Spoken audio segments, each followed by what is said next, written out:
मेरा नाम वैशाली कपूर है और मैं जयपुर से हूँ। सभी मंचासीन विषय विशेषज्ञों और ब्रह्म कुमारी जी को मैं नमस्कार करती हूँ।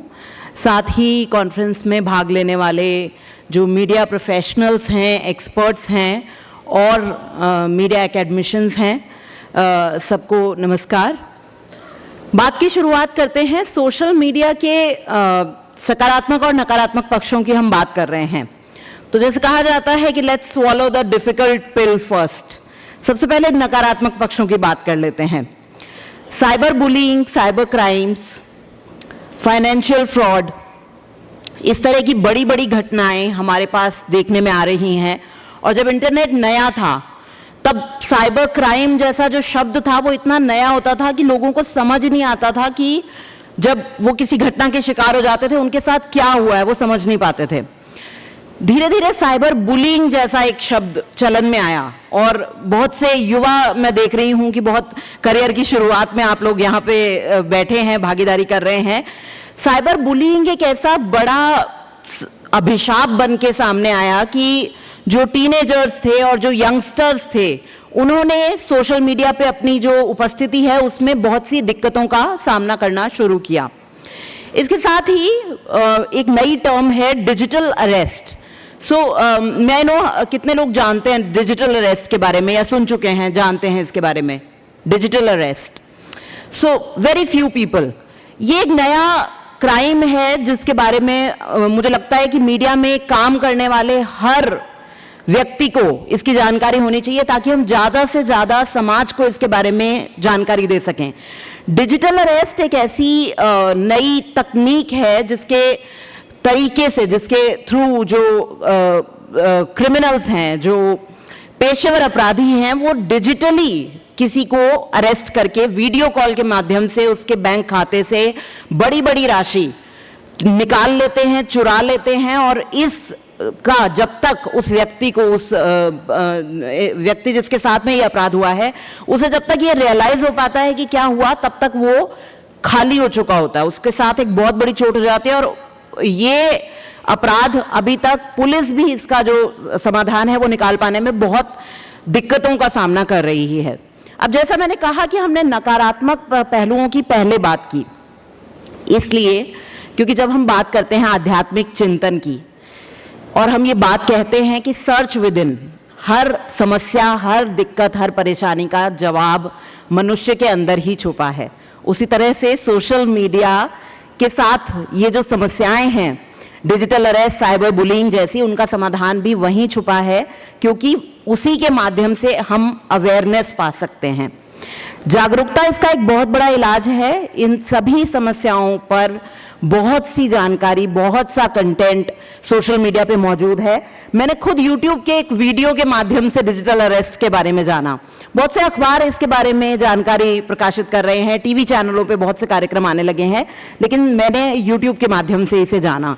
और ये जानने के बाद मुझे लगा कि एक अभिभावक, एक शिक्षक होने के नाते मेरी जिम्मेदारी बनती है कि मैं युवा, बच्चे खास तौर से, उन्हें भी इसके बारे में बताऊं, क्योंकि अब साइबर अपराध और जो फाइनेंशियल क्राइम्स हैं वो ये नहीं देखता है कि किसकी क्या उम्र है, वो एक धोखा किसी के भी साथ कर सकता है।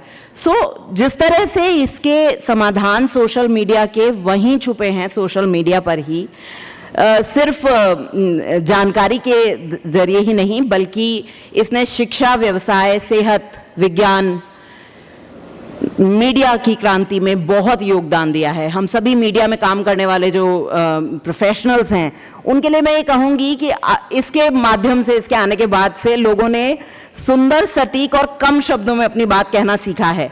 ट्विटर की क्रांति ने हमें बहुत कम शब्दों में सटीक रूप से अपनी जानकारी, अपनी सूचना को लोगों के साथ शेयर करना सिखाया है।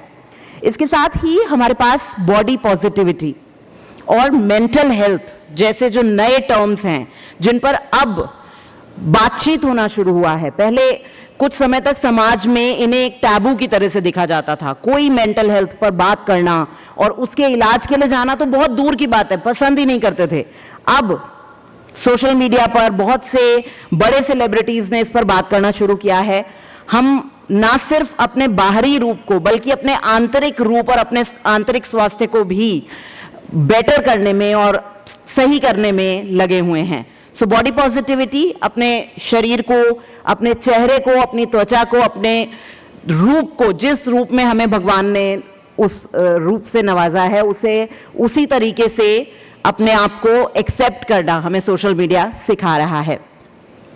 इसके साथ ही मुझे लगता है कि एज अ वुमन मैंने ये एक बहुत इंपॉर्टेंट पॉइंट नोट किया है कि छोटे छोटे व्यवसाय, महिलाएं बहुत अच्छा खाना बनाती हैं, बहुत अच्छी कढ़ाई करती हैं, बहुत अच्छा कोई और कला उन्हें जो आती है, वो कभी कभी वो सिर्फ उनके कमरों में, उनके संदूकों में दबी रह जाती थी। बहुत सुंदर कुछ कढ़ाई बनाई, बहुत सुंदर बुनाई करी, घर में एक मेज पोश सजा दिया, लेकिन उसको लोगों तक नहीं पहुंचा पाई। आज उस कला की वीडियो बनाकर लोगों को भी वो सिखा पा रही हैं और साथ ही इसी कला के जरिए थोड़ा बहुत पैसा कमा ले रही हैं। तो ये छोटे व्यवसायियों, महिलाओं के लिए एक बहुत बड़े वरदान के रूप में सामने आया है।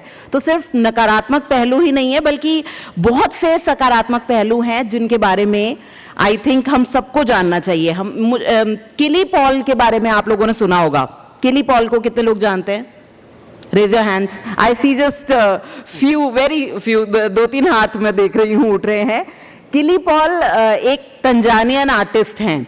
उन्होंने बॉलीवुड के गीतों पे रील बनाना शुरू किया और वो रील्स इतनी प्रसिद्ध हो गई कि उन दोनों को, वो भाई बहन हैं, सिबलिंग्स हैं, और वो इतने अच्छे अच्छे वीडियोस बनाते हैं, वो प्रसिद्ध हो गए और फाइनली उन्हें भारत सरकार की ओर से भारतीय संस्कृति को, बॉलीवुड को बढ़ावा देने के लिए एक अवार्ड से नवाजा गया है। सो इस तरह से हम देख सकते हैं कि हमारे आसपास बहुत सी सक्सेस स्टोरीज हैं, सफलता की कहानियां हैं, कि सोशल मीडिया के माध्यम से एक छोटा सा व्यक्ति किस तरह से अपनी कला का प्रदर्शन करके स्टार बन सकता है, प्रसिद्धि पा सकता है।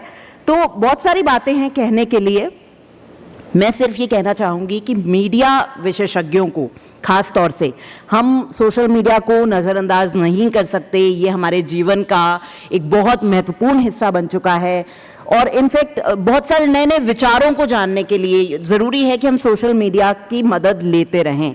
तो इसका समझदारी भरा इस्तेमाल, इसमें छुपे अवसरों को पहचानना और इसके साथ ही वैकल्पिक मीडिया, ऑल्टरनेटिव मीडिया के माध्यम से कुछ छुपी हुई कहानियों को बाहर लाना, चाहे वो हमारा दूर समाज, रिमोट विलेजेस में रहने वाला समाज हो, चाहे वो कुछ साधनहीन लोग हों जिनकी संस्कृति को लोगों के सामने लाना हो। तो इस क्षेत्र में मुझे लगता है कि मीडिया बहुत ही जागरूकता के साथ एक बहुत ही इम्पोर्टेंट भूमिका निभा सकता है।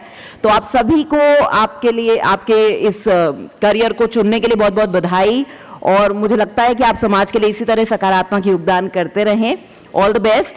और इसके साथ ही last but not the least, मैं Brahma Kumaris organisation, media wing और शांतनु जी की टीम को बधाई देना चाहूँगी कि बहुत ही सीमलेस ऑर्गेनाइजेशन और बहुत ही अच्छे मुद्दों पे ये कॉन्फ्रेंस आयोजित की गई है। बहुत से मीडिया एक्सपर्ट्स और एकेडमिशियंस को इस मंच पे लाया गया है, एक दूसरे को जानने का मौका मिलता है। तो इसके लिए आप सबको बहुत बहुत बधाई, और मुझे इस मंच पे अपने विचार रखने के लिए, चुनने के लिए बहुत बहुत धन्यवाद। धन्यवाद।